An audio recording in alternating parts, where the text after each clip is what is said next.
الصائمين بنور المغفرة والقيام شهر رمضان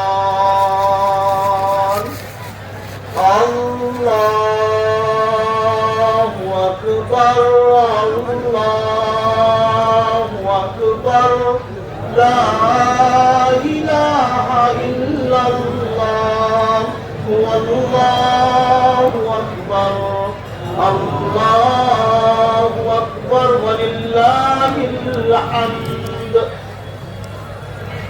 سبحان من فتح لهم أبواب الرحمة والرضوان ووعدهم بدخوله بابا من أبواب الجنان كما قال النبي صلى الله عليه وسلم صاحب الخير الخمول الله أكبر الله أكبر لا إله إلا الله والله أكبر الله أكبر ولله الحمد وأشهد أن لا إله إلا الله وأشهد أن سيدنا محمدا عبده ورسوله وأرسله بالحق بشيرا ونذيرا أما بعد فقد قال الله تبارك وتعالى في الكلام المجيد وبالفرقان الحميد أعوذ بالله من الشيطان الرجيم بسم الله الرحمن الرحيم والعصر إن الإنسان لفي خسر إلا الذين آمنوا وعملوا الصالحات وتواصوا بالحق وتواصوا بالحق وتواصوا بالصبر قال النبي صلى الله تعالى عليه وسلم خير الناس ومن ينفع الناس صدق الله العظيم وصدق رسوله النبي الكريم ونحن على ذلك لمن الشاهدين والشاكرين والحمد لله رب العالمين إن الله وملائكته يصلون على النبي يا أيها الذين آمنوا صلوا عليه وسلموا تسليما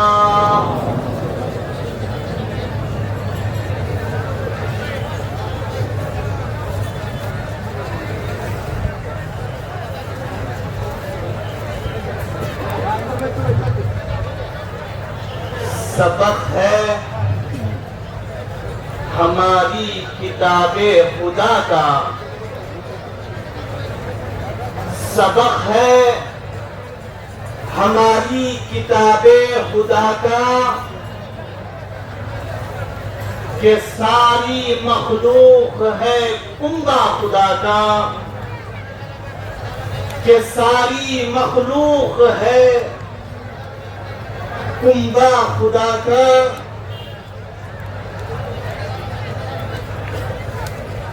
بے بہائے کاموں میں یہ بھی ایک کام ہونا چاہیے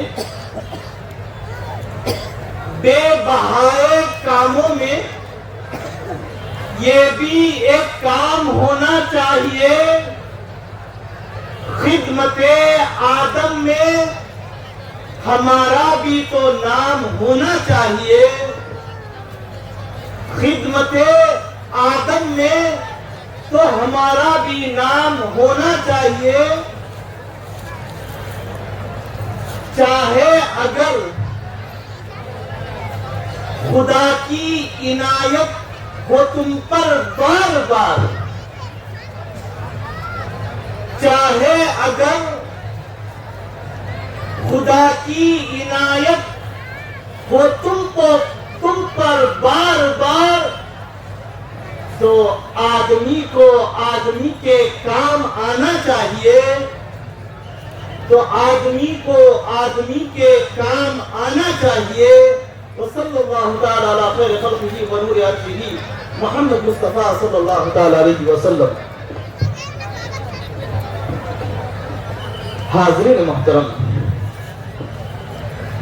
حمد و ثنا، پاکی، بزرگی، بڑائی بیان کرو اس خداوند قدوس کی جس کے قبضے و قدرت میں ہم تمام کی جانیں ہیں۔ لاکھوں کروڑوں بے انتہا درود و سلام ہو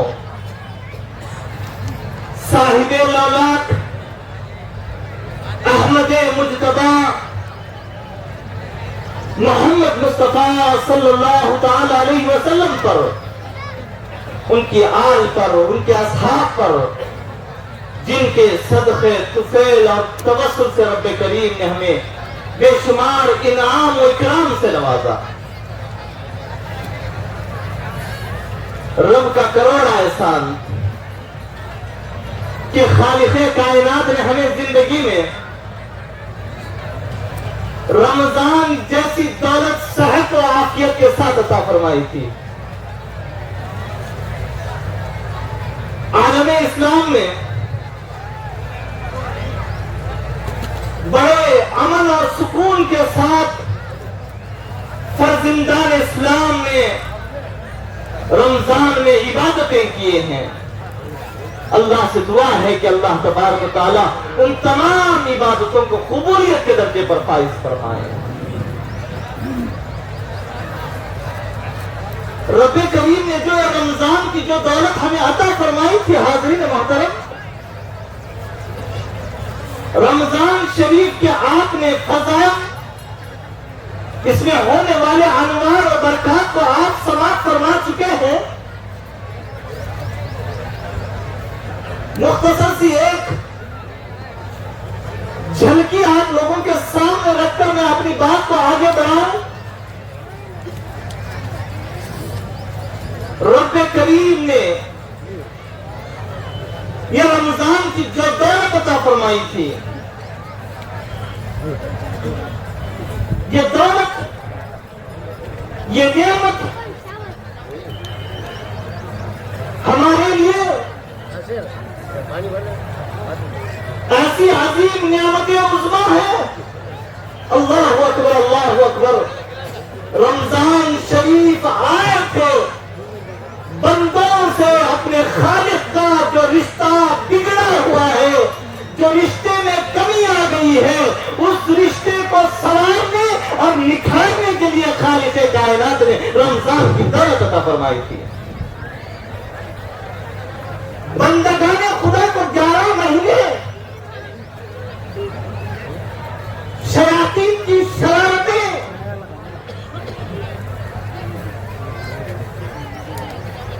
نفس کے دھوکے سے خالق کائنات اور بندوں کے درمیان جو رشتہ تھا، اس رشتے میں جو کمزوری آ گئی تھی، اس کمزوری کو ایک قوت دینے کے لیے خالق کائنات نے بندگان خدا پر رمضان جیسی نعمت عطا فرمائی تھی۔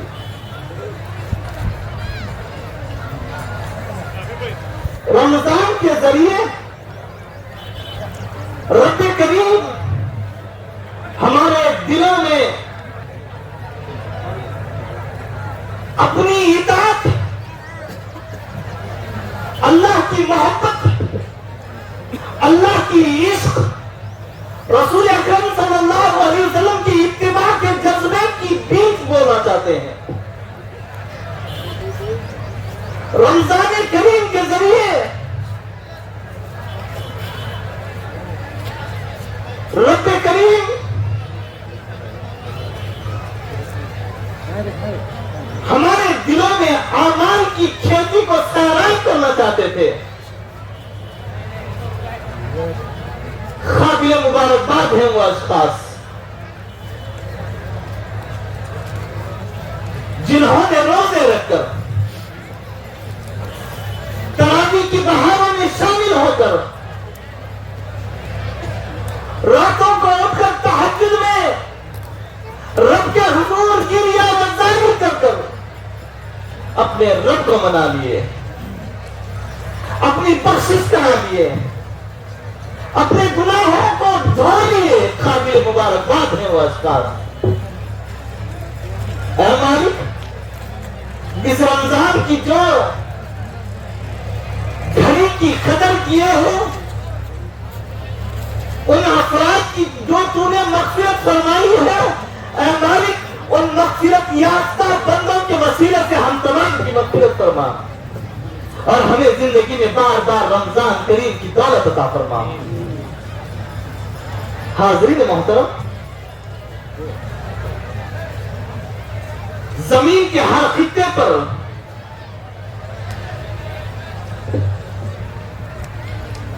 کام کرنے والی کمپنی، چاہے وہ کمپنی لوہا بنانے کی ہو، چاہے کوئی ڈیوائس کو مینوفیکچر کرنے کی کمپنی ہو، چاہے وہ کمپنی عالمی سطح پر ملکوں پر پھیلی ہو، چاہے وہ کمپنی ایک چھوٹی سی ریاست میں چلاتی ہو، ہر کمپنی کا اونر اس کے امپلائیز پر، اس کے کام کرنے والوں پر لاکھوں روپے خرچ کرا کر ٹریننگ کراتا ہے، لاکھوں روپے لگا کر اس کے امپلائیز کو ٹرین کراتا ہے، اس کے اسکلز کو، ان کے معلومات کو، ان کے علم میں اضافہ کے لیے انہیں ٹریننگ مینڈیٹری لازمی طور پر اپنے امپلائیز پر لاگو کر دیتا ہے۔ ہر کمپنی ٹریننگ سے اپنے امپلائیز کو گزارنے کے بعد ہر کمپنی کا اونر یہ چاہتا ہے جو میرا ملازم ٹریننگ اٹینڈ کیا ہے، اس ٹریننگ کو اٹینڈ کرنے کے بعد اس کے کام میں، اس کے کردار میں، اس کے نالج میں، اس کے علم میں تبدیلیاں پائی جائے۔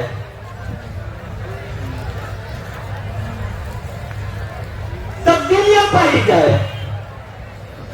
ٹریننگ میں داخل ہونے سے پہلے بندے کو فلاں چیز معلوم تھی، ٹریننگ سے 1 مہینے 40 دن 2 مہینے کی ٹریننگ کے بعد بندہ جیسا گیا تھا ویسا نہ ہو، اس کے علم میں اضافہ ہو جائے، اس کے ہنر میں اضافہ ہو جائے، اس کی قابلیت میں ترقی آ جائے۔ کیوں؟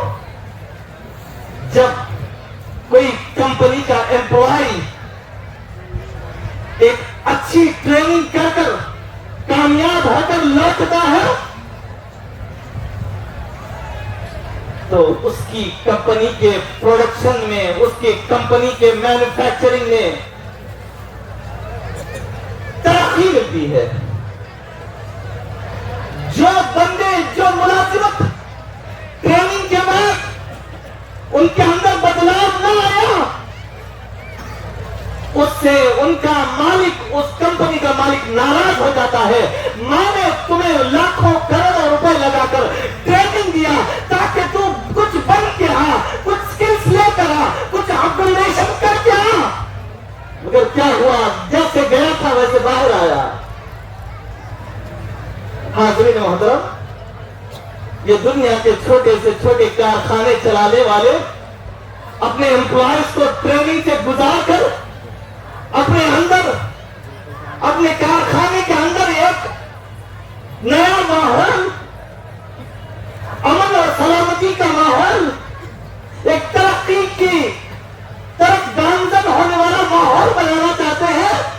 اسی طریقے سے اس کائنات کو چلانے والا خالق و مالک، خالق سبحانہ و تعالی نے ہم اور آپ پر رمضان دے کر یا رمضان کی صورت میں ہمیں ٹریننگ میں داخل کیا ہے۔ میری اور آپ کی رمضان میں خالق کائنات نے ٹریننگ کرائی ٹریننگ ہے. دنیا کے ٹریننگ کیا اس میں جانے کے بعد کوئی نیا ہنر ملتا ہے, کوئی نئی لینگویج ملتی ہے, کوئی نئے اسکلس ملتے ہیں. اے مالک, اے مالک, تو انسانوں کو رمضان جیسی ٹریننگ میں داخل کرا کر ہم سے کیا کہتا ہے؟ اللہ اکبر. قرآن اور حدیث مبارکہ کو میں مطالعہ کرنے کے بعد اس نتیجے پر پہنچا, مالک اس رمضان کی ٹریننگ ہم پر بھوت کو لاگو کر کر, قرآن کے پیچھے ہمیں کھڑا کر کر, زکات, ہمارے مال کی زکات دلا کر, صدقات اور خیرات کے جذبے بڑھا کر, راتوں کو اٹھا کر سجدے میں رلا کر, غریبوں, یتیموں, ہمدردوں کا خیال اور ان کی مدد کی تعلیم دے کر خالق کائنات ہمیں کچھ نہیں ایک بہترین انسان بنانا چاہتے ہیں, ایک بہترین انسان بنانا چاہتے ہیں. وہ کیسا انسان؟ بازو پڑوسی بھوکا رہے اور جناب پیٹ بھر کر کھانا کھا کر اپنے آرام گاہ میں چلے گئے. سرکار معلوم صلی اللہ علیہ وسلم نے اسے کبھی قبول نہیں فرمایا. وہ شخص مومن ہی نہیں ہو سکتا جس کا پیٹ بھوکا ہو اور وہ خود آرام کرے. اس بھوک کی شدت کو محسوس کرانے کے لیے غریب جو فاقہ کشی سے گزرتے ہیں ان کی فاقہ کشی کو ہمیں محسوس کرانے کے لیے خالق کائنات نے ہمیں رمضان جیسی دولت عطا فرمائی ہے. اے بندے, جب 11 مہینے تیرے سامنے دسترخوان لگے, میرے مقدس ہاتھ آیا, اس وقت تو ان نعمتوں کی چکروں میں اپنے غریب بھائیوں کو نہ بھول جانا, تو یتیموں کو نہ چھوڑ دینا, تو بیواؤں کا خیال کرنا بھول نہ جانا. اے بندے, میں نے یہ ٹریننگ دے کر, یہ بھوک تجھے لاگو کر کر میں نے بتا دیا ہے کہ دیکھ زندگی کے 11 مہینے بھی جس طریقے سے تو آج بھوک کے لیے بھلک رہا ہے وہ بھی زندگی کے 11 مہینے بھلکتے ہیں, تو ان کا خیال کر. ایک بہترین انسان بنانا چاہتے ہیں. حاضرین محترم, ہم نے رمضان شریف میں قرآن کریم کو سماعت فرمایا.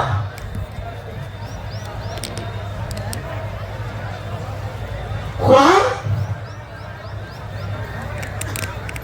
بندوں کی ہدایت کی کتاب ہے. اس میں بیان کیے گئے عنوانات لاتعداد ہیں. اس میں خالق کائنات جو علم کی سمندریں بہائے ہیں, ہر جملے سے نہیں, ہر حرف سے ایک نیا چھاٹا مارتا ہوا علم کا سمندر کرم لے رہا ہے. اگر پورے قرآن کا میں لب لباب میں آپ لوگوں کے سامنے بیان کروں, اسلاف بیان فرماتے ہیں. سارے قرآن کا نچوڑ کم وقت میں, جامع الفاظ میں, بھرپور پیغام کے ساتھ اگر کوئی بتائے قرآن کا پیغام کیا ہے, قرآن ہم سے کیا چاہتا ہے, اسلاف فرماتے ہیں قرآن کے سارے علوم, قرآن نے رب تبارک و تعالیٰ نے بندگان خدا کو جو جو تعلیم دی ہے ان کو اگر چند لفظوں میں پیش کرنا ہو تو وہ یہ ہیں,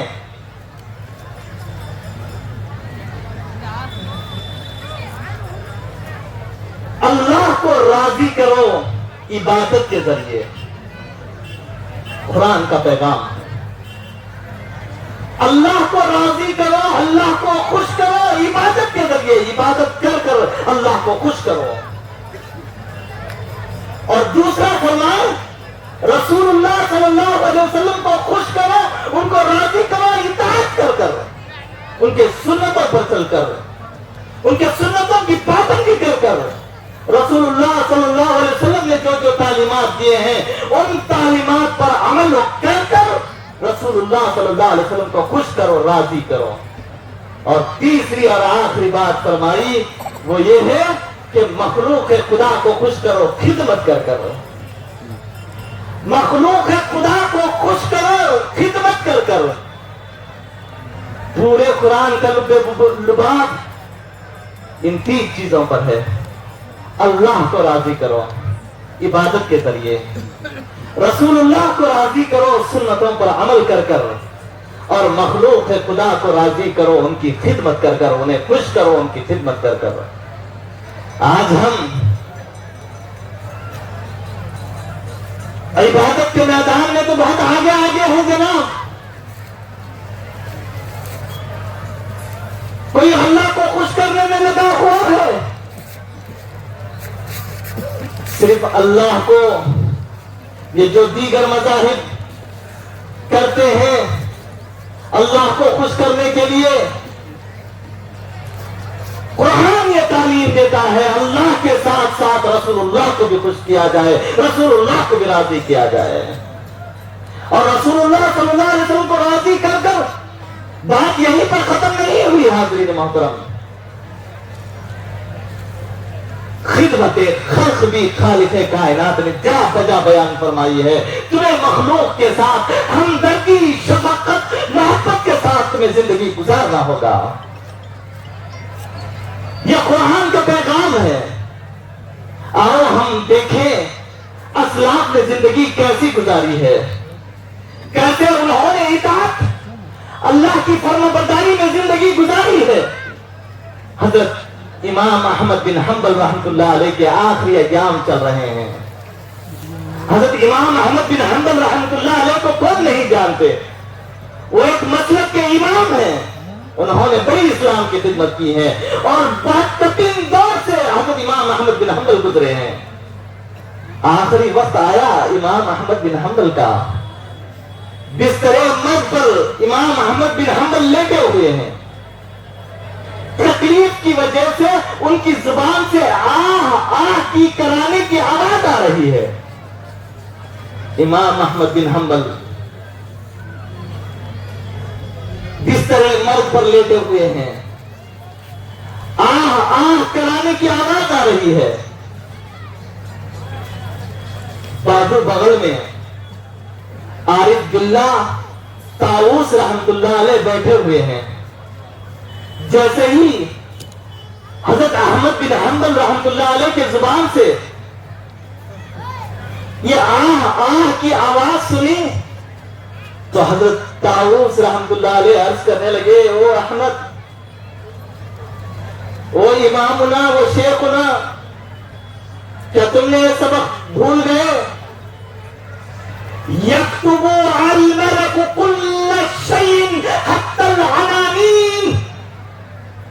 اے احمد، امام احمد شیخنا و امامنا، آپ جو آہ و گاری آہ کر رہے ہیں، آہ کر رہے ہیں، کیا آپ یہ بھول گئے آپ کے ساتھ فرشتے موجود ہیں، آپ کے ہر عمل کو لکھ رہے ہیں، حتیٰ کہ آپ کا کرانا بھی لکھ رہے ہیں۔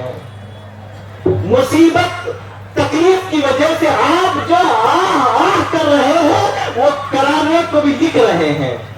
جیسے ہی امام طاؤوس رحمۃ اللہ علیہ امام احمد بن حنبل کو یہ سبق یاد دلائے، دیکھو امام احمد، تمہارا ایک ایک جملہ، ایک ایک لفظ لکھا جا رہا ہے، تم غافل نہ ہو جانا، کل خدا کے حضور تمہیں پیش ہونا ہے، تمہارے ایک ایک جملے کو تمہیں حساب دینا ہوگا۔ امام احمد بن حنبل وہاں پر بیٹھ کر کوئی بات نہیں کر رہے تھے، حاضرین محترم، کوئی دل لگی نہیں کر رہے تھے، مذاق نہیں کر رہے تھے، بس تکلیف کی وجہ سے ان کی زبان سے کرانے کی آواز آئی، ان کے ساتھی نے تنبیہ کیا، اے امام احمد، یہ کرانے کا بھی تمہیں حساب دینا پڑے گا۔ امام طاووس رحمۃ اللہ علیہ فرماتے ہیں جیسے ہی میں نے جملہ کہا اے امام احمد بن حنبل تمہارا یہ دیواری میں آہ کرتا کہ فرشتے لکھ رہے ہیں، واللہ قسم خدا کی ہم نے امام احمد بن حنبل کی زبان کو ہم نے گونگی پایا، یہاں تک کہ وہ انتقال کر گئے، وفات کر گئے، مگر زبان سے پھر دوبارہ آہ نہیں کی۔ کیا خوف تھا، کیا اطاعت تھی ان کے دلوں میں۔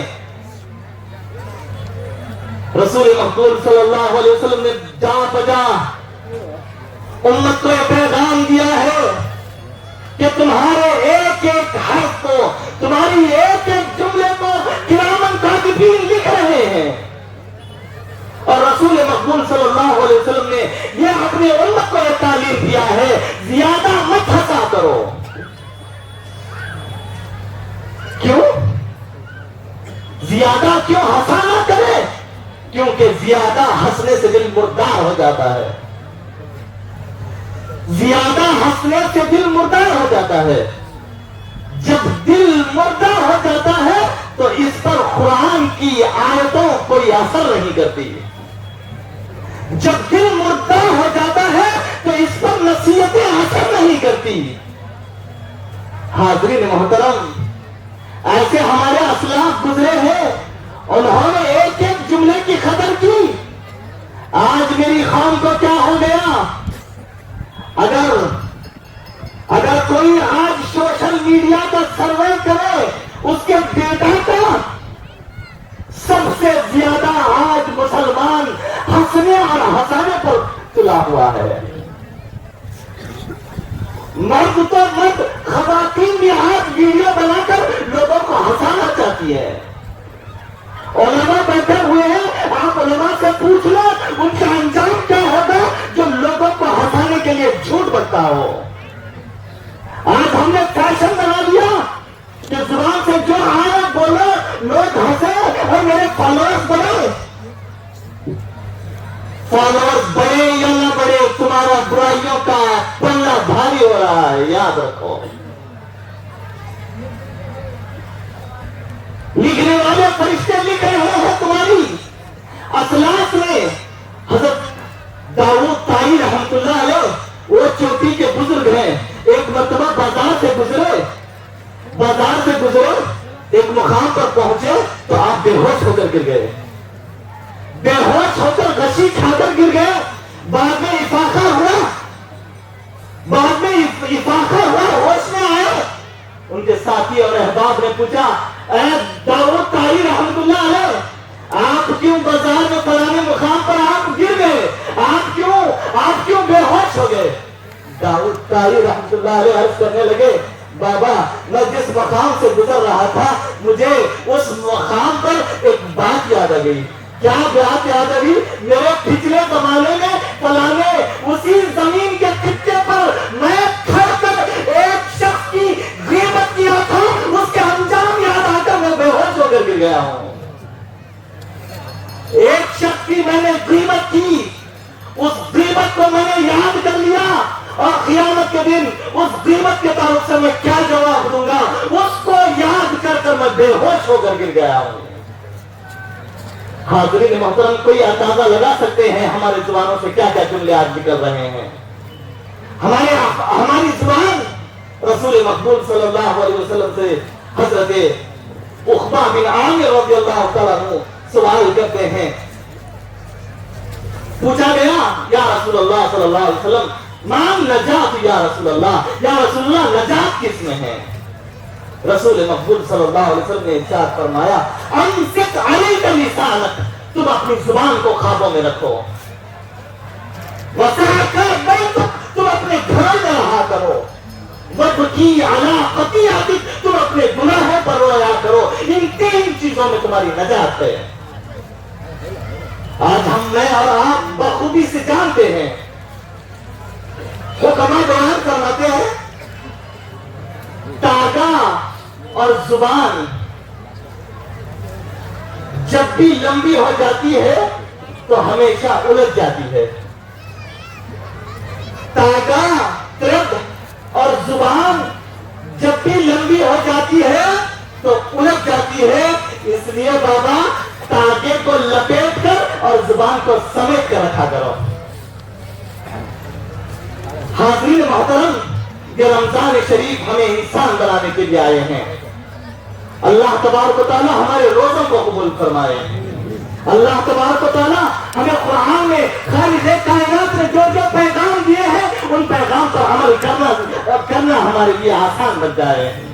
اب رمضان گزرنے کے بعد ہم بازار میں جائیں گے، ہم اپنے کاروبار میں بیٹھیں گے، ہم اپنے تجارتی تجوریوں پر اپنی جگہوں پر اپنی مسندوں پر بیٹھیں گے. اس وقت دیگر مذاہب والے آپ سے یہ نہیں پوچھیں گے او میرے بھائی تو نے تراویح میں کتنے قرآن ختم کیا ہے. اس وقت تمہیں یہ نہیں پوچھا جائے گا او بھائی تہجد میں تم نے کتنے قرآن ختم کیے ہیں، کتنے دن تم نے شبینہ پڑھا ہے. وہ تمہارا اور اللہ کا معاملہ ہوگا. رمضان کے بعد تم جہاں پر اپنے کاروبار میں، اپنے کارخانوں میں، اپنے کالج کے ساتھ جہاں پر تم زندگی گزار رہے ہو وہ تمہاری نمازوں کو آ کر نہیں دیکھیں گے بلکہ وہ تمہارے اخلاق کو دیکھیں گے. اگر تمہارے اخلاق درست ہوئے تو تمہارا رمضان کامیاب ہوا. تمہارا تعلق مساجد سے، قرآن سے ویسا ہی رمضان کے بعد بھی خالق و دارم رہا تو تمہارا رمضان کامیاب ہوا. رمضان جاتے ہی ٹوپی ایک طرف، کرتا ایک طرف، کرتا نکلے تو نکلے اور میرے بھائی اخلاق نہ نکلے. اخلاق کی حفاظت کرو. دنیا میں نام سے بعد میں پہچانے جاتے ہو، زیادہ مذہب سے پہچانے جاتے ہو. تم اسلام کے مذہب کے ریپرزنٹیٹیوز ہو. تم اپنی زبان کو، اپنے ہاتھوں کو، اپنے اخلاق کو گرنے نہ پائے اس کی حفاظت کرو. یہ قرآن تعلیم دیتا ہے، یہ حدیث تعلیم دیتی ہے. آج ہمارے رشتے، آج ہمارے معاملات کیا ہو رہے ہیں؟ قرآن سے دوری، حدیث سے دوری. حاضرین محترم، مساجد میں مدرسے چلتے تھے، چل رہے ہیں، مگر وہاں پر تعداد کم ہوتی ہوئی نظر آ رہی ہے. تھوڑا فکر کرو اپنی نسلوں کی. اپنے بچوں کو علماء کے پاس بھیجا کرو. قرآن پڑھنے والا بناؤ، حدیث رسول کو سمجھنے والا بناؤ. یہی تمہارا اثاثہ ہے. اور میرے نوجوان بھائیوں سے بھی میں درخواست کرتا ہوں، محلے سے اگر 5-10 نوجوان احباب اٹھ کر خدمت کریں، جو چھوٹے بچے ہیں ان کے گھروں کو جا کر ان کے والدین سے کہہ کر مدرسے، مسجد میں، مکتب میں، جہاں جہاں مکتب چل رہے ہیں وہاں سے جا کر بچوں کو لا کر مکتبوں سے جوڑو. انشاءاللہ تعالی العزیز جب ان بچوں کو تم علماء کے سپرد کرو گے انشاءاللہ تعالی العزیز، یہ جو میرے شہر کی رونق، میرے شہر میں جو خدمت کر رہے ہیں حضرت شیخ الاسلام کے روحانی فرزندگان، ان کے قدموں میں تم اپنے بچوں کو دیں گے، قسم خدا کی وہ تمہیں ہیرے بنا کر واپس دیں گے. تمہاری خبروں میں ایک نور کا ذریعہ بنا کر دیں گے. اپنی نسلوں کی فکر کرو، انہیں دینی تعلیم دو. آج ہم دنیاوی تعلیم کے لیے بڑے کوشاں رہتے ہیں، ذرا قرآن والا بھی بناؤ اپنے بچوں کو. میں تو کہتا ہوں حاضرین محترم، بچوں کو ایسا بناؤ کہ کل ہم انتقال کر جائے تو باپ کی جنازے کی نماز بیٹا پڑھائے، ایسا قابل بنا کر جاؤ. جب باپ مر جائے تو اسے کسی حافظ کو ڈھونڈنے کی ضرورت نہ پڑے، خود قرآن کھول کر باپ کے لیے قرآن پڑھ کر نثار کرے، ایسا بیٹا چھوڑ کر جاؤ. ایسے بیٹے، ایسے فکر ہم کر جائیں گے تو ہمارے لیے بھی نجات کا ذریعہ بنے گی اور ہماری نسل بھی انشاءاللہ تعالی العزیز کامیاب نسل بن کر دنیا کو فائدہ دینے والی خیر الناس ینفع الناس، جو میں نے حدیث شریف کی قرأت کی ہے. تم میں بہترین لوگ وہ ہیں جو مخلوق کی بھلائی کرتے کرتے ہیں۔ حاضرین محترم، ایک بات میں آپ لوگوں کے سامنے رکھ کر میں آپ کی جگہ لے لوں۔ حاضرین محترم، ایک اللہ والے تھے، حدیث کی انہوں نے بڑی خدمت کی ہے، انتقال کر گئے، لوگوں نے انہیں خواب میں دیکھا، پوچھا اے علامہ، اے محدث، آپ تو بڑے حدیث کی خدمت کی ہے، آپ تہجد گزار بزرگ تھے، آپ کو اللہ تبارک و تعالیٰ نے کیا معاملہ کیا ہے؟ وہ بزرگ عرض کرنے لگے، وہ محدث عرض کرنے لگے، بابا میں تو سمجھا تھا میری حدیث کی خدمت کام آئے گی، میرا خطاب کرنا کام آئے گا، میری امامت کام آئے گی، میری قرآن کام آئے گی، میرے سجدے کام آئیں گے، مگر اللہ اکبر، یہاں پر عالم میں پہنچا، آخرت میں پہنچا تو یہاں پر معاملہ کچھ عجیب پایا۔ کیا ہوا؟ فرمایا وہ محدث، خالق کائنات نے میری مغفرت فرما دی، وہ مغفرت بھی ایسے بہانے تلاش کر میری مغفرت فرمائی۔ میں نے پوچھا مولا، یہ جو تو نے مجھے مغفرت کا مستر سنایا ہے، یہ کس خدمت کے تحت سنایا ہے؟ کیا حدیث کی خدمت کے تحت، کیا کتابت کے تحت، کیا امامت کے تحت، کیا قرآن کے تحت، کیا میرے سجدوں کے تحت، میرے تہجد کے تحت؟ آواز آتی ہے، نہیں بندے، وہ عبادتوں کو میں نے ایک طرف رکھا، مگر تیری زندگی کا ایک عمل مجھے پسند آیا، اس عمل کے بدولت میں نے تیری مغفرت فرما دی ہے۔ پوچھا ہے مالک وہ کون سا عمل ہے؟ صاحب وہ محدث عرض کرنے لگے، اللہ کی طرف سے آواز آتی ہے، تو ایک دن حدیث شریف لکھ رہا تھا، لکھتے تو نے قلم کو روک لیا، تیرے اس روکنے کو میں نے قبول کر تجھے مغفرت فرما دی۔ حدیث شریف لکھ رہے تھے، یہ ہو جس وقت تو حدیث شریف لکھ رہا تھا، تیرا قلم سیاہی میں ڈبا کر تو نے کاغذ پر رکھا تھا، اس قلم کی نوک پر سیاہی تھی، انک تھی، شے تھی، اس وقت ایک پیاسی مکھی آ کر تیرے قلم پر بیٹھ گئی تھی، ایک پیاسی مکھی آ کر تیرے قلم کے نوک پر بیٹھ گئی تھی، تو نے سوچا مکھی پیاسی ہے، بیٹھ گئی ہے، میں لکھنا چھوڑ دیتا ہوں، جب تک یہ مکھی شاہی کو چوس کر اپنی پیاس کو مٹا نہ دے تب تک میں نے اپنے حدیث کو لکھنے سے روک کے رکھا۔ رب تبارک و تعالیٰ فرماتا ہے، اے بندے، تو نے اس وقت جب میری ایک چھوٹی سی مکھی، ایک مخلوق کی خیال میں تو نے اپنے قلم کو حرکت دینے سے اپنے قلم کو روک لیا، اس قلم کے بدولت میں نے تجھے آج مغفرت فرما دی۔ تو نے ایک پیاسی مکھی کی احساس کر اس کی پیاس کی قدر کر تو نے اس کی پیاس کو مٹانے کے لیے اپنے قلم کو چلایا نہیں، رکا دیا تھا، اس رکانے کے بدولت میں نے تجھے آج مغفرت فرما دیا ہے۔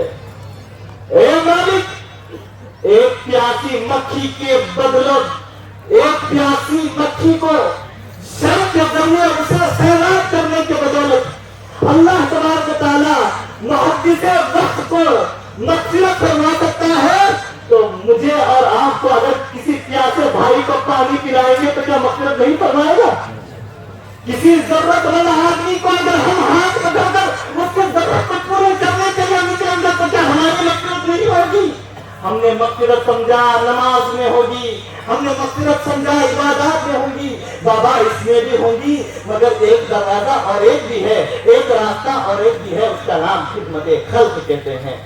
لوگوں کے کام آؤ۔ حضرت عبداللہ ابن عباس رضی اللہ عنہ مسجد نبوی میں اعتکاف کر رہے ہیں، کس کی خواہش نہیں ہے جناب؟ رسول اللہ کی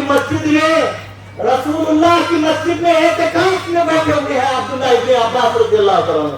ایک اعرابی آئے، آ کر عرض کرنے لگے، اے عبداللہ ابن عباس، میری ایک حاجت ہے، میں پریشان ہوں۔ کیا پریشان ہے؟ مجھے قرض ہے، اگر آپ کہہ دیں، آپ میرے اس قرضدار سے کہہ دیں، مالک سے کہہ دیں تو مجھے مہلت مل جائے گی، مجھے مہلت مل جائے گی۔ عبداللہ ابن عباس رضی اللہ عنہ مسجد نبوی سے اٹھے، باہر نکلے، سیدھا اس مالک کے پاس جا کر اس شخص کے لیے، اس مقروض شخص کے حق میں آپ نے بات رکھی کہ اس کے قرضے میں آسانی کی جائے۔ جب لوٹ رہے تھے تو وہ جو شخص آیا تھا عبداللہ ابن عباس سے عرض کرنے لگے، اے عبداللہ ابن عباس، آپ تو مسجد چھوڑ کر نکل گئے، آپ تو اعتکاف میں تھے۔ اعتکاف میں تو معلوم ہے مسجد سے باہر نہیں نکلا جاتا۔ عبداللہ ابن عباس عرض کرتے سے عرض کیا گیا، آپ اعتکاف کو چھوڑ کر میری خدمت میں آ گئے۔ مسجد نبی کا اعتکاف، اللہ اللہ، رسول اللہ کی مسجد کا اعتکاف، صحابیہ رسول چھوڑ کر ایک شخص کی خدمت کے لیے نکل گئے۔ جب اس نے سوال کیا آپ اعتکاف کو چھوڑ کر میری خدمت کے لیے کیوں آ گئے، تو وہ عبداللہ ابن عباس مدینے کی طرف رخ کر رسول اللہ صلی اللہ علیہ وسلم کے روضے کی طرف اشارہ کر فرماتے ہیں، اس روضے میں آرام فرمانے والے متین نے ارشاد فرمایا، جو ایک بھائی کی کسی ضرورت کے لیے اس کے ساتھ چلتا ہے، میری مسجد میں، مسجد النبوی میں ایک مہینے کے اعتکاف سے بڑھ کر سے ثواب دیا جاتا ہے۔ ایک مہینے سے بڑھ کر اسے اعتکاف کا ثواب دیا جاتا ہے۔ حاضرین محترم، اس عید کے ممبر سے یہی پیغام دیتا ہوں کہ آپ مخلوق کے ساتھ ہمدردی کرو، محبت کرو، شفقت کرو۔ یہ رمضان ہمیں محبت، شفقت، ہمدردی اور بھائی چارگی سکھانے کو آیا ہے۔ اللہ تبارک و تعالیٰ سے دعا ہے کہ اللہ تبارک و تعالیٰ ہم تمام کو کہنے سننے سے زیادہ عمل کرنے کی توفیق عطا فرمائے۔ اے مالک، ہمیں بھی رمضان کے پیغام کو ساتھ لے کر زندگی گزارنے کی توفیق عطا فرما، یا رحیم یا کریم یا اللہ یا اللہ یا اللہ۔ بارک اللہ لنا ولکم فی القرآن العظیم ونفعنا ایاکم بالآیات والذکر الحکیم، انہ تعالی جواد کریم ملک بر رؤوف رحیم رب حلیم۔